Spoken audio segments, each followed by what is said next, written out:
Bismillahirrahmanirrahim. Assalamualaikum warahmatullahi wabarakatuh. Alhamdulillahirrahmanirrahim. Pada kesempatan kali ini kita bisa berjumpa lagi dalam kegiatan supervisi akademik, di mana kita akan melaksanakan percakapan pasca observasi. Nah, di sini bertujuan kita sama-sama saling belajar, mengevaluasi hasil pembelajaran yang dilaksanakan. Tapi sebelumnya saya perkenalkan, nama saya Ade Harisandi, calon guru penggerak Angkatan 9 Kabupaten Ciamis, dan di samping saya bersama rekan sejawat saya yang sudah melaksanakan observasi kelas, di mana saya sebagai supervisornya, beliau yang diobservasi. Beliau bernama Ibu Feni Verlina. Selamat pagi, Bu. Dan di samping saya lagi ada Ibu pengajar praktik dari kegiatan pendidikan guru penggerak Angkatan 9 Kabupaten Ciamis bersama Ibu Neneng Sri Mulyati. Assalamualaikum, Bu. Alhamdulillah.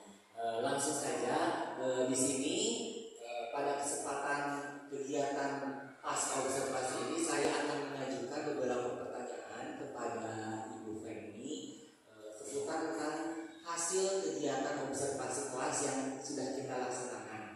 Jadi yang pertama ada yang saya akan ajukan pertanyaan, itu bagaimana perasaan Ibu setelah menjalani proses kegiatan observasi kelas kemarin, Bu? Baik, setelah menjalani proses observasi pengajaran, saya merasa senang dan tertantang, namun juga antusias untuk mendapatkan umpan balik yang konstruktif untuk meningkatkan praktik pengajaran saya. Alhamdulillah ya, berarti kita itu Ibu merasa sangat tertantang dan juga menjadi pembelajaran bagi Ibu untuk memperbaiki kegiatan pembelajaran selanjutnya. Seperti itu, Bu, ya? Oke, selanjutnya, Bu, bisa diceritakan kembali area pengembangan yang Ibu laksanakan di kelas kemarin dan juga langkah-langkah atau tahapan apa saja yang Ibu lakukan di kelas kemarin, Bu?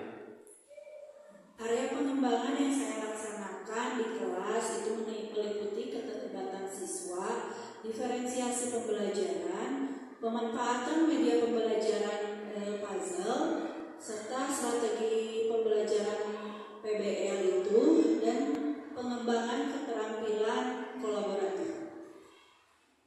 Langkah-langkah yang saya lakukan dalam mengembangkan area pengembangan tersebut adalah yang pertama itu keterlibatan siswa. Saya di sini dengan membangun suasana kelas yang inklusif dan mendukung, di mana setiap siswa itu merasa didengar dan dihargai. Kemudian saya menggunakan berbagai strategi pembelajaran aktif, mendorong partisipasi siswa seperti diskusi kelompok, bermain peran, dan proyek kolaboratif. Yang kedua, diferensiasi pembelajaran. Saya melakukan penilaian awal untuk mengetahui tingkat pemahaman dan kebutuhan belajar setiap siswa. Kemudian berdasarkan hasil penilaian tersebut, saya menyusun rencana pembelajaran, memperhatikan kebutuhan individual siswa, termasuk menyediakan bahan-bahan tambahan atau menyesuaikan tingkat kesulitan tugas. Yang ketiga, pemanfaatan media pembelajaran puzzle. Saya menggunakan media pembelajaran berupa puzzle atau permainan interaktif yang relevan dengan materi pelajaran yang memfasilitasi pemahaman konsep secara visual dan praktis. Kemudian yang keempat, strategi pembelajaran PBL. Saya memperkenalkan masalah atau situasi nyata yang relevan dengan materi pelajaran sebagai titik awal pembelajaran. Kemudian yang kelima, pengembangan keterampilan kolaboratif. Saya memberikan kesempatan kepada siswa untuk belajar bekerja sama dalam kelompok atau timnya dalam menyelesaikan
menjalani sesi observasi pembelajaran, saya ingin merefleksikan beberapa aspek dari pengamatan saya tersebut.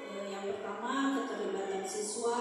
Saya merasa senang melihat sebagian besar siswa itu sudah terlibat aktif dalam pembelajaran dengan saya. Selalu memperhatikan secara sosial emosional, juga diferensiasi dari gaya belajar masing-masing siswa. Namun ada beberapa siswa yang terlihat kurang berpartisipasi. Saya akan mencari cara untuk lebih mendukung mereka agar lebih terlibat di masa yang akan datang. Kedua, pengelolaan waktu. Meskipun saya merasa berusaha untuk mengelola waktu dengan baik, terkadang saya merasa beberapa bagian dari rencana pembelajaran tidak tersampaikan dengan sempurna. Saya selalu lebih berlatih merencanakan waktu secara efisien untuk memastikan cakupan materi yang optimal. Kemudian penggunaan teknologi. Pada penggunaan teknologi ini saya menganggap penggunaan teknologi berhasil ya dalam sesi pembelajaran ini. Tetapi ada beberapa kendala teknis dalam pembelajaran yaitu mengganggu pembelajaran, kelancaran pembelajaran itu. Saya akan melakukan evaluasi lebih lanjut tentang penggunaan alat teknologi ini dan mencari solusi untuk mengatasi masalah yang mungkin akan muncul. Yang keempat, kolaborasi kelompok. Saya melihat beberapa kelompok bekerja dengan sangat baik, serta yang lain mengalami kesulitan dalam berkolaborasi. Saya akan mempertimbangkan strategi yang efektif untuk mendukung kerja kelompok di masa yang akan datang. Jadi itu ada beberapa Ibu ya. Alhamdulillah sebagian besar sudah berhasil Ibu ya. Nah, tapi ada beberapa menurut Ibu yang perlu diperbaiki, ditindaklanjuti. Kira-kira tindak lanjut seperti apa yang akan Ibu laksanakan untuk memperbaiki kekurangan tersebut dalam proses pembelajaran selanjutnya, Bu? Saya berencana untuk melakukan langkah-langkah tindak lanjut, di antaranya yang pertama menyusun rencana yang lebih terperinci untuk mendukung keterlibatan siswa yang kurang aktif. Kemudian meningkatkan keterampilan dalam pengelolaan waktu dan memanfaatkan teknik yang lebih efisien. Meninjau kembali penggunaan teknologi dalam pembelajaran dan memperbaiki persiapan serta pemecahan masalah terkait. Lalu menerapkan strategi juga lebih efektif untuk mendukung kerja kelompok dalam pembelajaran. Yang terakhir, terus membuka diri terhadap umpan balik dan manfaatnya sebagai sarana untuk pertumbuhan profesional saya.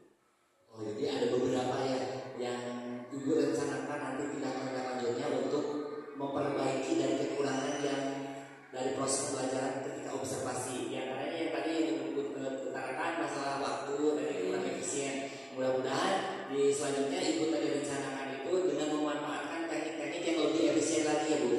Kemudian dari segi teknologi mungkin ada beberapa tadi kendala katanya, misalkan dari segi penampilan teknologinya itu kurang maksimal jadi dipergunakan gitu, seperti itu. Jadi Ibu akan lebih memperbaiki persiapan, jadi dipersiapkan dengan matang seperti itu ya. Betul. Nah, mudah-mudahan dari apa yang direncanakan tindak lanjut yang akan Ibu perbaiki dari kegiatan observasi, kira-kira kapan Ibu akan melaksanakan tindak lanjut tersebut? Insya Allah saya akan merancang dulu ya Pak, yang seperti tadi menyusun rencana yang lebih matang. Mungkin kalau semuanya sudah beres, insya Allah secepatnya akan beres. Alhamdulillah, mudah-mudahan rencana tindak lanjut yang Ibu rencanakan bisa berjalan dengan matang sehingga tujuan pembelajaran yang ingin dicapai itu bisa tercapai dengan baik dan mendapatkan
pasca observasi disebutkan sekian.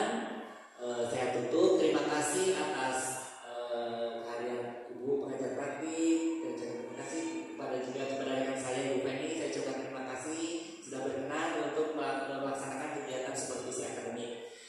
Dicukupkan sekian kegiatan pasca supervisi akademik, percakapan pasca observasi.